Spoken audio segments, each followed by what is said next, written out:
Good evening, everyone. Welcome to the event, the virtual event called Start Here, Go Anywhere, really celebrating alumni of the college as we are really also noting a belated happy birthday to the founding gentleman of this college, Benjamin Franklin, whose birthday is on January 17th. But given that was a federal holiday, we chose to schedule this particular event a bit later in the week. It's also the start of our spring semester. It doesn't feel very much like spring outside, but we did start classes this week. And so it's a wonderful time to remind our extended community about what is happening on campus and how important it is for us to reconnect with alumni. And we're happy to have several featured tonight. I'm Aisha Francis, the president and CEO of Benjamin Franklin Institute of Technology. So happy to be here with you all, and thank you for sharing your time with us. I'm also pleased to be joined by a wonderful moderator of tonight's event, Paul Macrina, who is an alum of the college. He's a graduate of the Automotive Technology program and went speaking of starting here and going anywhere, is now a business owner and has been for several decades of Paul Macrina Electrical Contracting in Medfield. We're so happy to have him here to lead the Q&A with our other esteemed panelists. And so without any other delays, I am going to hand the virtual microphone to Paul with a wonderful welcome, and also noting that Paul is a board member of Benjamin Franklin Institute of Technology. So we thank you for the multiple hats that you wear and for sharing your volunteer leadership with us. Your insights and your warmth, Paul, are always a pleasure. And thank you for being here tonight.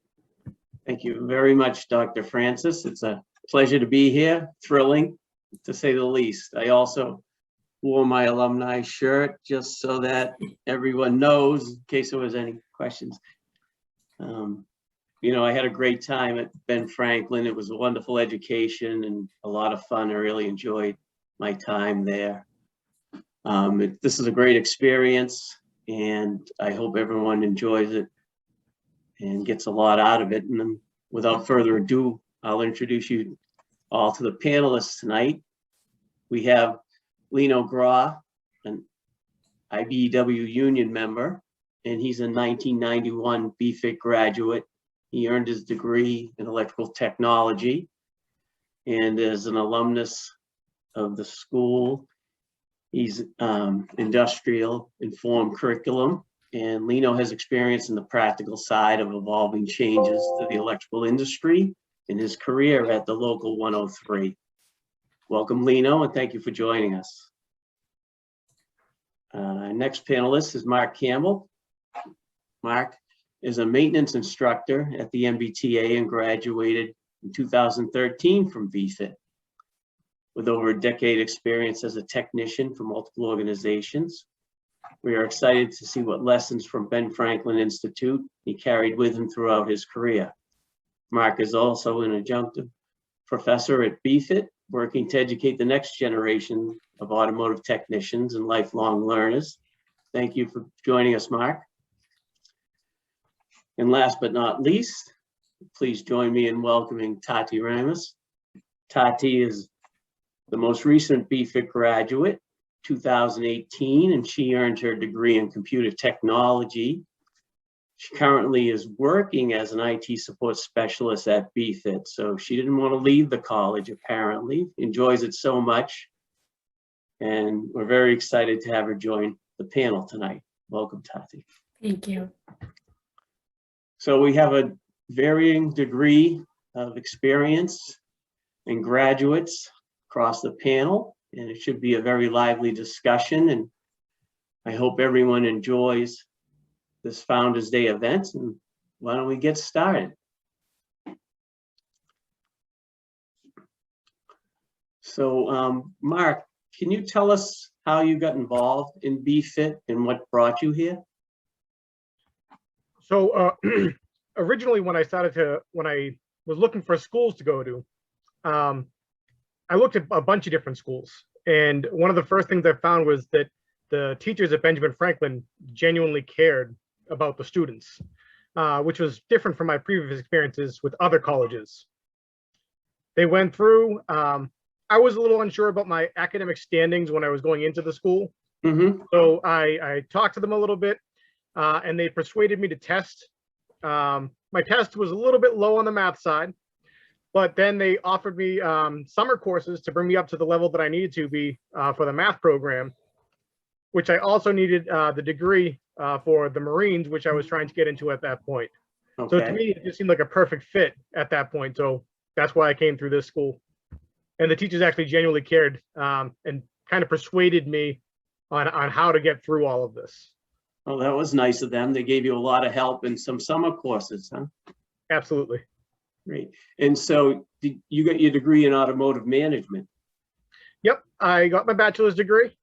It was very trying. It was a struggle. I got my thesis, again, on military applications of automotive technology.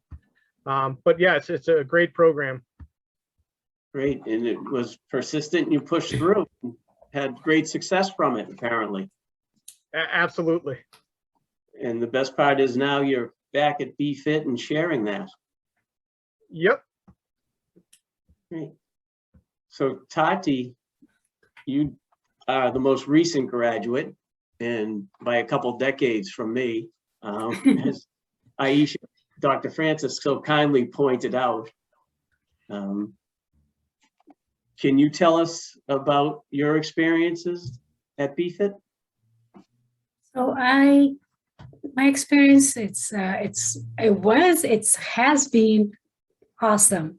I came to the US in 2009.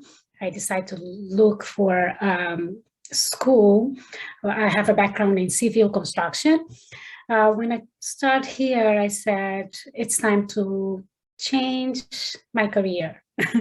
So I went to Server College, Server 2 years college here. Okay. I passed by Cambridge College. I passed by the RCC. So, and I went to Quincy College. I took a few semesters on all of this college. I didn't like the way that they treat students. It's kind of cold. You don't interact with your instructor. They just go teach you and leave the class. If you email them, at 2-3 days, they will get back to you. Wow. So I was in the train coming back home, and I saw the BFIT file on the train.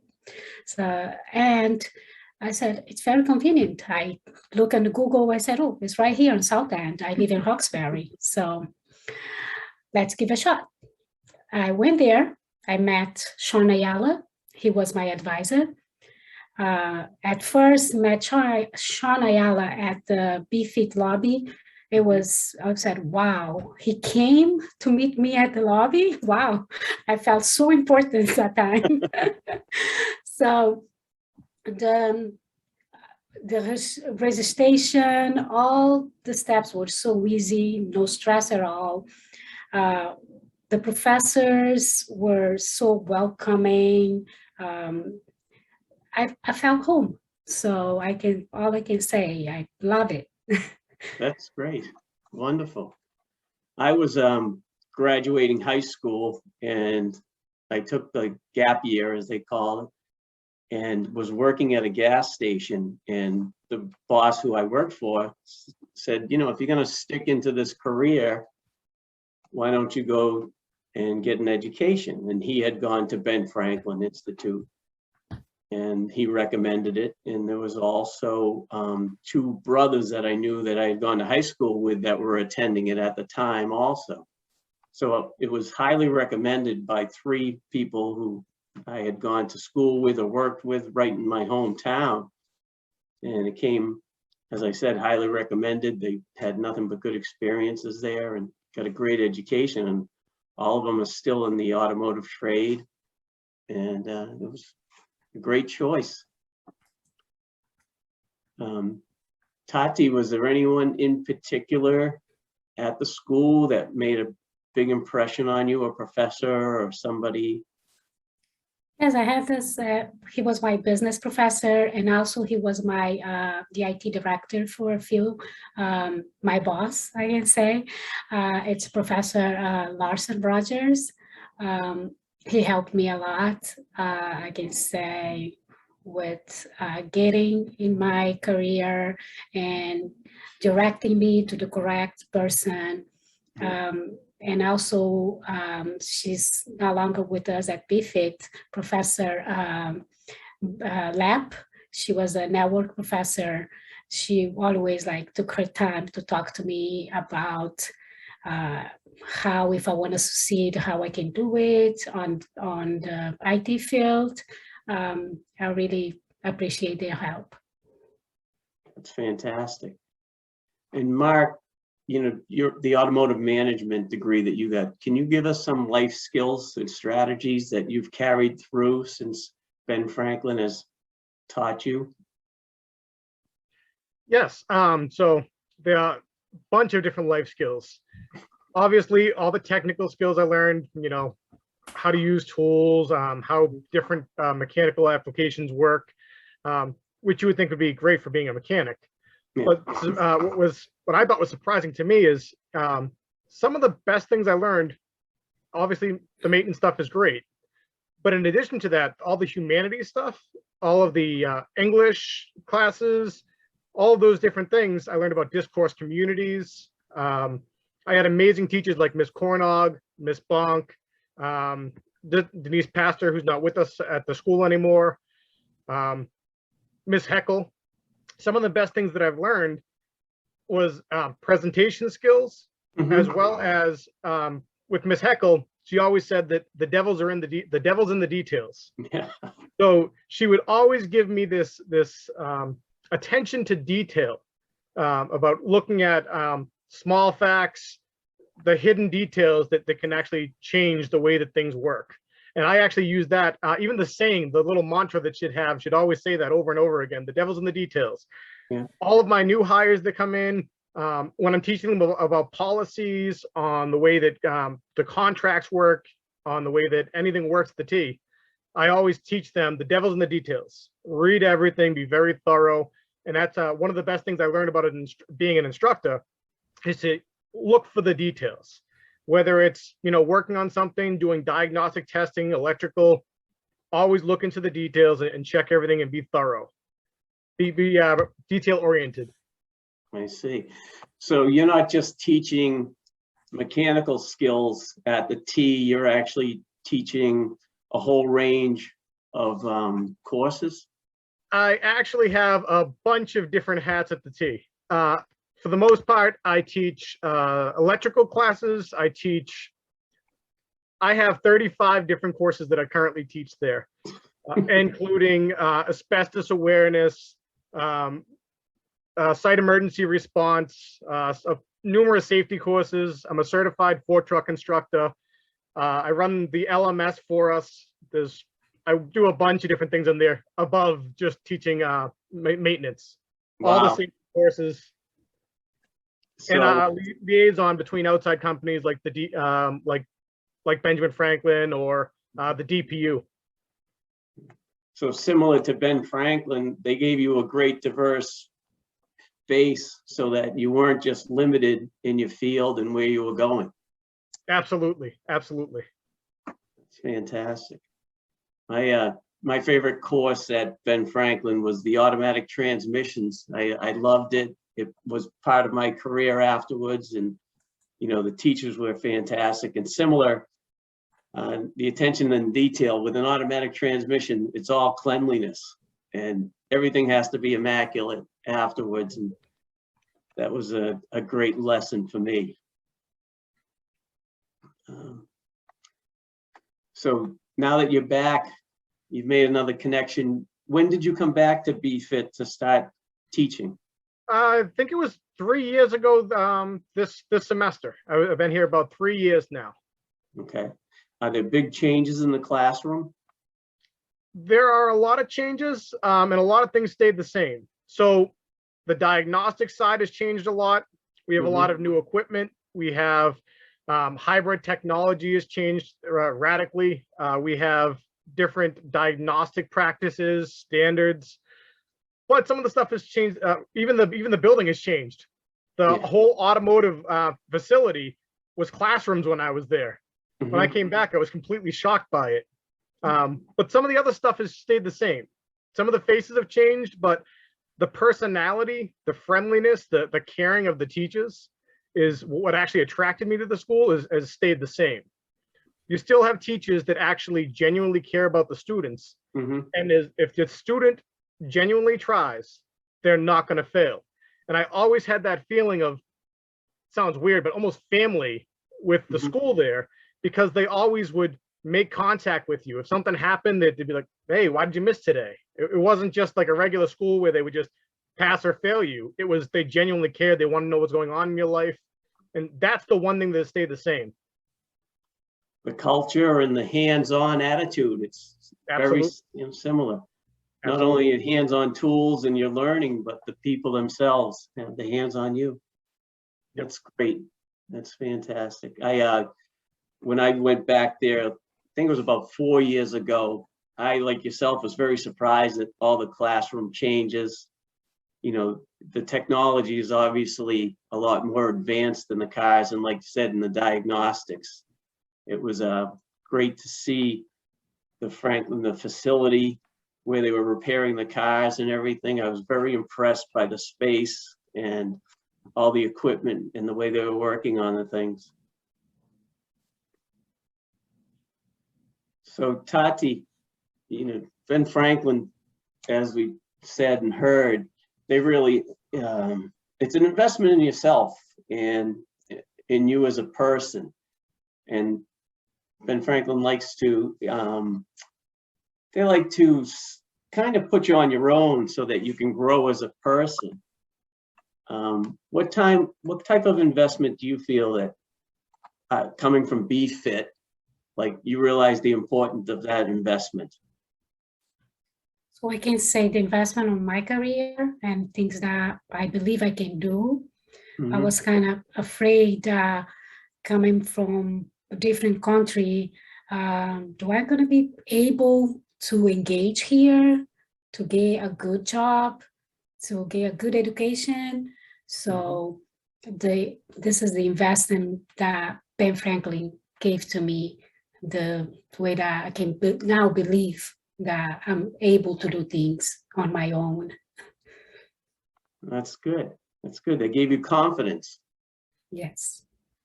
Excellent. Excellent. You know, BFIT is known for its industrial relationships. They have outside partners, and they also get information like what's the latest curriculum they need to teach people. Do you see that, Mark, coming up a lot in your work? So we do use a lot of the newest technologies. I love how Benjamin Franklin incorporates all of that. So we definitely will use that same setup. Yeah.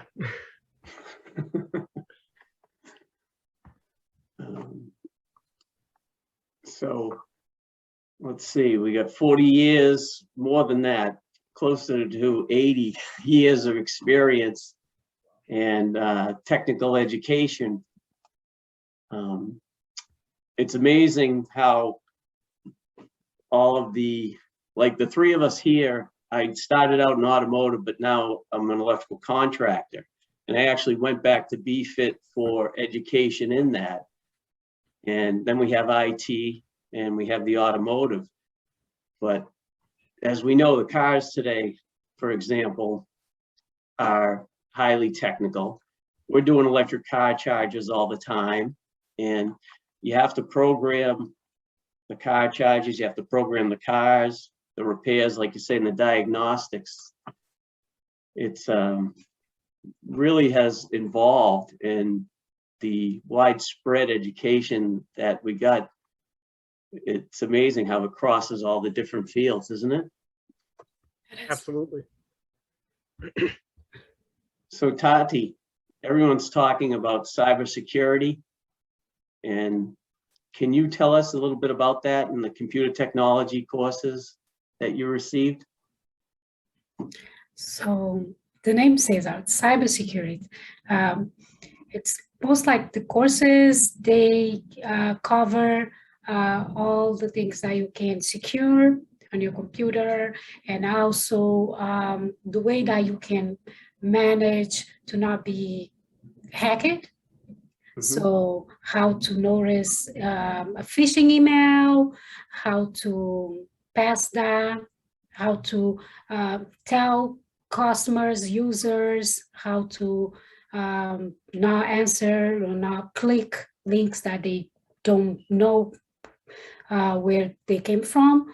So it's basically the course covers everything related to the new technologies, how it's so easy to get to like cameras, those Alexas, all those new technologies, and how you can protect your data, how you can protect like things that you talk inside the house and they record. So it covers a little bit of everything, every security part of the IT. Okay. Thank you. Mark, is clean, the clean technology, sustainable energy, is all that coming into play with you, the T, you're teaching at Ben Franklin? Oh, absolutely. Obviously, you want to encourage everyone to continue to use clean technologies. We're using the hybrid vehicles, all electric vehicles. I noticed the natural gas isn't being used as much at the MBTA. They're kind of phasing that out. We did do the hydrogen for a little bit. Now they're actually looking at more of the all electric. All the vehicles now, all the buses they want to bring to either hybrid or all electric within the next couple of years. So we find that the further we go into technology, the more that we can utilize these clean technologies and reduce the amount of energy and resources that we're using. Some of the different things we have are like the trains have regenerative braking. So when the vehicles are beginning to slow down, rather than just applying the brakes and wearing the brakes down, the generators themselves, the engines, the motors, the traction motors will turn into generators and turn that into electricity and put that back out into the system. So that's just another way that we can save energy. Almost every major train system is doing that now. So the regenerative braking is a major example of how we can save and reuse energy. And that's stored in like capacitor banks, and it's a way to really reduce the amount of energy usage that we have. Gotcha.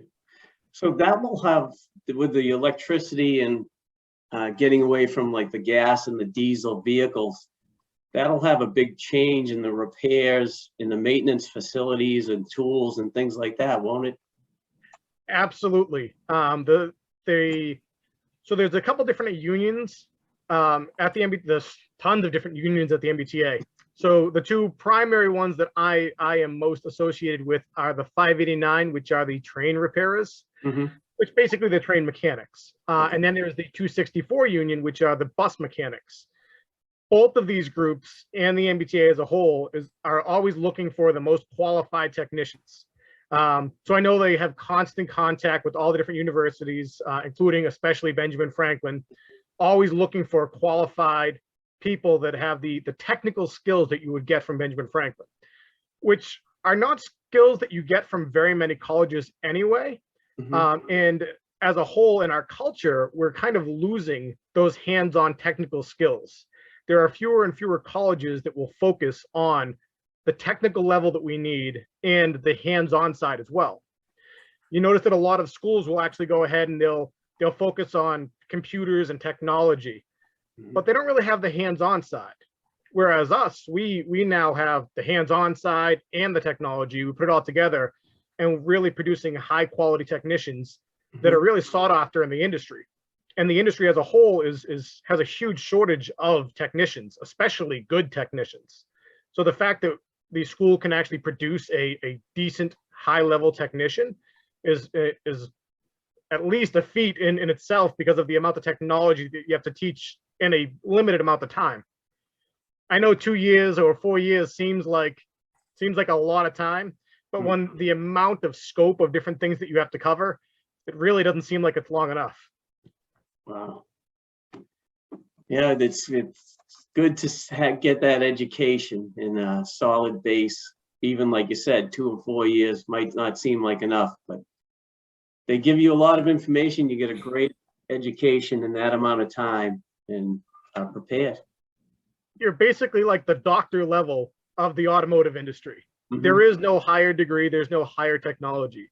And with all the amazing teachers that you have that bring you up through this and take the one-on-one time that sometimes you need on certain areas of something that's really technical, it really helps produce good technicians and just generally good people overall. Fantastic. So BFIT is known because they have such a diverse population, and the emphasis is on a diverse workplace, workforce. And so from professional and your own personal experience, like Taty, what do you see for diversification? And as a recent hire, I mean, you're at BFIT. What do you see for diversification at the workplace? You see that it gives you a lot of experience. You don't basically work only with one person or only with one thing. It's specific. You are always, they always put on you, like challenge you, but good challenge all the time. Again, it seems like, wow, this looks hard, but if you take your time and you see that you have a good background that you can rely on. So BFIT gives you that with their labs class, so hands-on. In my field, the hands-on classes made a huge difference. I can say when I started working there, my first thing to do there was a call from a classroom saying the computer stopped working. It's flashing orange light. So we don't know what's that. Yeah. So just from the class I took, I know orange light, it's a dead battery, we call it. So the power supply is dead. So with those hands-on classes, change the power supply was like just drink of water. I can say it's just open the cap, unscrew everything and put it back. And one of the instructor on that class, I did that while they were teaching, because the student was waiting to complete, I think, a test that he was doing. I said, it doesn't take long. It takes at least 15 minutes for me to replace the power supply. I can say with all the hands-on classes, it's not just one class, you'll be okay. No, it's a semester of class. So they expose you for so many things. Don't be afraid to open a computer. Don't be afraid to touch anything. Yeah. So you're here to learn. If something broke, we have a bunch of computers that you can test. We have, I really liked the labs, the experience that they gave you that you can carry, and everywhere you go, not just because I'm working at BFIT, I know the place, I know the people since 2018, and I started working there in 2019. But it's an experience that you can carry with you. Excellent. So Mark, you mentioned that you work with a lot of different unions within the T. Yep. Can you talk about the diversification and the importance of that? So absolutely. we have people from everywhere, of every creed you can think of. Just, it is a giant umbrella of different points of view and different understandings of how things work, which is great, because your idea or your interpretation of something may not be the best one. And if somebody else comes from a different ethnic background or a different location on the planet or speak a different language, it greatly changes the way that we interpret information. So having that different perspective, I've found is a great utility that you can have. I had a few of my students show me and explain to me in different languages how a simple sentence can actually mean a completely different thing to somebody else. I had to go through and change some of my test questions because it just didn't, in their language, it seemed to have a different answer for them. So like at the school, one of the major things is I learned to work with different people and use that as an advantage. And actually, I try to learn from them at the same time. A good story is 2 semesters ago, I had two of my students didn't speak English. A couple of words, but with technology, they had a Google Translate app on their phone, and they could just hold it to the book and it would translate it to their language. They would press the button and they could listen to me speak in their language, which I thought was amazing. So they ended up both getting A's in my class, and they'd both show up 20 minutes early. We discuss what we were going to discuss in the class, because I'm one of those people that is obsessively early all the time. So they would come in every day early and just kind of get like a briefing on what was going to go on. And they were able to use technology to break that language barrier, which I didn't even know that technology existed. It was amazing. They would just hold it over the book and it would just translate everything for them. The same thing with when I was speaking live. They'd have it to their headphones that it would translate them. It was amazing. That really is amazing. I actually take that back to the MBTA with me now. And if I have any kind of translation issues, I have the app on my phone now as well. No. Now, do you have a lot of diversification at the T? It must be with the unions. So at the maintenance level, it goes by their only real objective is your test score. They don't look at where you're from, or on the maintenance level, where you're from, or any other, whether you're male, female, anything like that. So it's 100% test score. You test in. We do have people from every background. We have had a few people that were able to get past their language barriers. But yeah, it's that level is entirely on test score. So it is completely random. There are, in the maintenance industry, in the 264 side, there are a lot more females in the industry for some reason. I'm not sure why. Unfortunately, we don't have enough people taking the test. But we do outreach programs, and we try to get as many people to take the test as possible. As long as you get the passing score, the way the test works is eventually they go through and eventually they will get to you. So it's the best score gets hired first. That's interesting, but it's also a fair way to do it and great to see. Yep. And it must be. The mechanics must be a well sought after job, and the team must be desperate for help in that field. Yep, they're actually working on an updated version of the test right now, and they're hoping to bring on a bunch of technicians as soon as possible. So hopefully the next graduating class with Benjamin Franklin will apply. That would be great. That would be great. I see we have a question from somebody in the audience, and Alex, can you help me out so that we can hear that question? Absolutely. Richard Ozzie, would you like to unmute yourself and ask the panelists a question? Mr. Ozzie. Hello, guys. I had both of Oh. th- I had both of them as my student. Paul was my math class. He was going to join the Marine, and Tita I had for Java and Linux operating system. Mhm. So, what do you think, guys?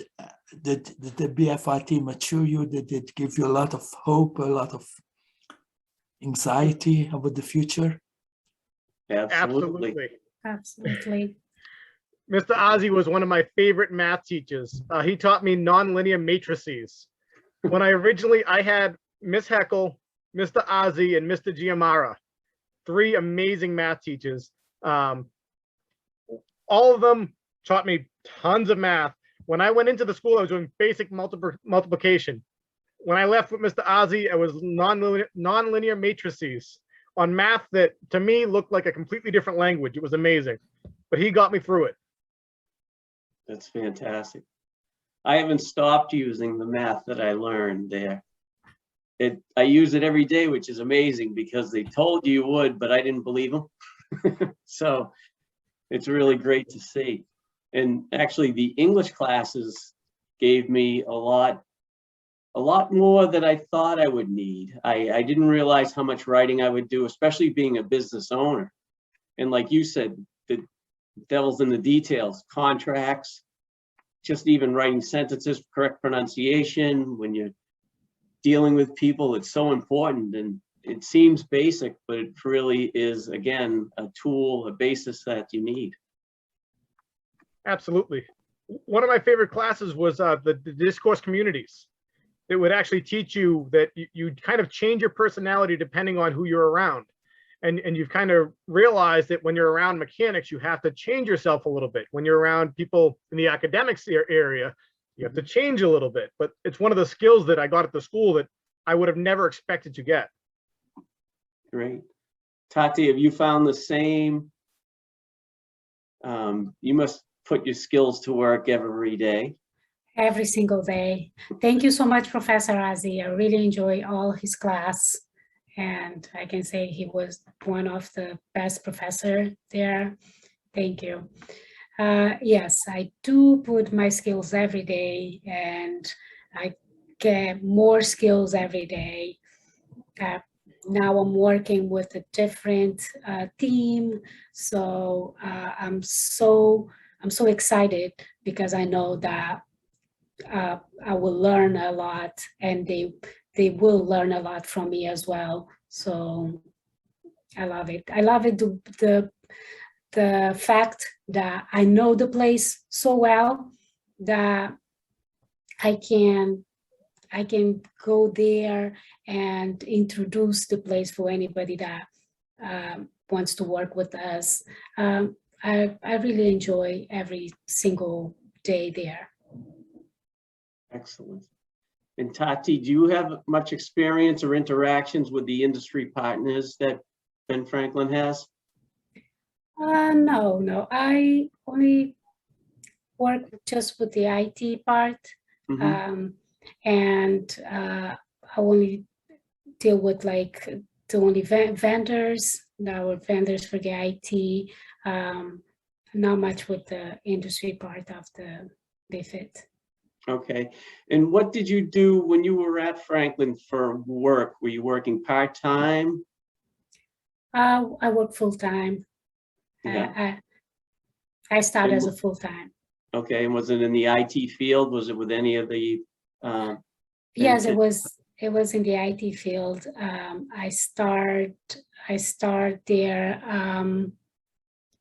full-time at the IT help desk support, most to cover the classrooms that time, to help with projectors, computers, students, problem questions. Ended up now I help faculty, staff, student. So it's getting up. It's going up so quick, and I love it. That's great. So, Mark, what brought you back to BFIT to teach and give back from where you were educated? Well, I actually came back looking for technicians for the MBTA originally. I came back and I got to get up in front of a couple of classes and talk about bringing them possibly into the T if they obviously qualified and passed. Mhm. So I got up in front of what I thought was just going to be a regular class of automotive students, but ended up being a lot of my professors there as well, that from when I was there. Really? Mr. Huff was there, Mr. Bertano was there, Mr. Golden was there, a bunch of my teachers, which was very shocking to me. I was like, oh, which again, I learned a lot of interview skills at Benjamin Franklin. Miss Cornog, she hammered interview skills in front of me and how to, present myself. So I thought I was kind of cool, calm, and collected. I had this down pat. And then I seen them there and I was like, oh, wait a second. I need to wait a second on this one. But so after talking to everyone, they had a class that was available. So that's how I ended up coming to teach the electrical class. At the time, I was specializing in high voltage propulsion systems. So at the MBTA, Wow. and I was talking about how they work, and they're like, "That sounds just like the stuff we're teaching right now." No So, kidding. Wow, kinda that's worked really out. interesting. Yeah. So what exactly is that? A high, Obviously, all the trains right now run on high voltage. The most trains in the world run between 500 and 800 volts. MBTA Okay. runs at 600 volts. wow. So it's 600 volts DC. It's direct current that will run the traction motors or go in through the inverters and turn it into AC voltage if it has AC motors. Okay. But depending on if it's, depending on which type of system we have, the trains, there's so many different versions of them. There's different ways of converting that power to AC or DC. Every train is completely, they have the same fundamental principles, but the wiring and the way that they do things is a little bit different. So I'm in charge of the red line. So I have 125 people of training that are under me, on top of all the rest of the organization that I walk through basically and train them random other tasks. So my core people, I have 4 different editions of trains that I have to train them on. The newest ones, the 1900 series, the brand new CRC trains. Then I have the 1800 series, which are the silver ones on the red line, Yeah. the silver looking ones. And then I have all the older ones too, the 14s and 15s and the 16s. There's a lot of different trains and they all have vastly different technology because they're upwards of 60 years old on some of them. And they don't That's even make parts amazing. for them anymore. So Wow. yeah. That's a lot to keep track of and know how it works. And I mean, that's an exciting field and always changing. I have lots of notebooks. I can imagine. You must have a graveyard for parts. Unfortunately, it's not big enough. We do have amazing facilities like Everett that are able to produce a lot of the parts for us, because a lot of these manufacturers have been gone for 30 plus years. The parts simply aren't made anymore. So somebody has to make them. So luckily we can make a lot of it in-house. Again, looking for good technicians, we have clean rooms in the shops. So they'll actually rebuild circuit boards, they'll diagnose, they'll find bad resistors, capacitors, any of the components, and actually rebuild it in the shop, which is, really unheard of in this industry. Normally, if a circuit board fries, you throw it away. Yeah. On these ones, there's nothing to replace it with. It's, the circuit boards are some of them are the oldest circuit boards you can find, and we just rebuild them, or we'll make one from scratch in-house. Wow. That's a pretty tricky situation. You got to be very creative. It's fun and challenging. Yeah, well, that's great. That's what I liked about the automotive world when I went there. I've always loved cars and working on them. And Wednesday, one of my best friends from high school, we went down and rebuilt the front end on one of my cars. Took the day, and it was fantastic. And it's great to spend time with them, but it's also, great for the hands-on. I apply everything I learned at Ben Franklin that day and a lot of days, but especially with the automotive world. When I went a couple of years, I went to night school at Ben Franklin when I had gotten my electrical license, and went back for my continuing education. And I've worked for myself when I'm in my 31st year, and it's been a great run. I love the electrical trade. It's exciting, and the technology changes all the time. You know, you get to see so much, and BFIT's got a great electrical program. I love to see the kids in it, love to talk to them, and to keep up with everything that's going on. Yeah, the career is exciting. You know, you get to go different places. I've been on so many job sites. I think being on a job site is pretty much the best place to be. You know, you're on a job site all the time. It's a bigger one. You know, mine bounce around. Yep. But we see all sorts of different things, and I do mostly residential homes, and you know, everybody lives in a home, so people, they love it when you come in and you can take care of their problems or enhance their house, modernize it, show them some of the new things that are going on. You know, the LED lights came in, and then that changed all the switching, all the lighting control. You know, people using a lot less electricity in that department, but everyone's got screens, big screen TVs, computers. Projectors. Of course, now we have heat pumps for the air conditioning. They're taking over boilers. You know, you're getting away from all the fossil fuels. So that's a new learning experience for the kids. It's really it's a great trade. Great trade. Taty, what do you think the next thing is going to be? Do you have any idea coming along in the IT world? It's the IT world, it changed I can say every day. So I really don't know what's next thing, but I'm so excited to meet the next thing that's going to come. Yeah. Do you think it can get any faster? I believe so. I believe, and I hope. Yeah.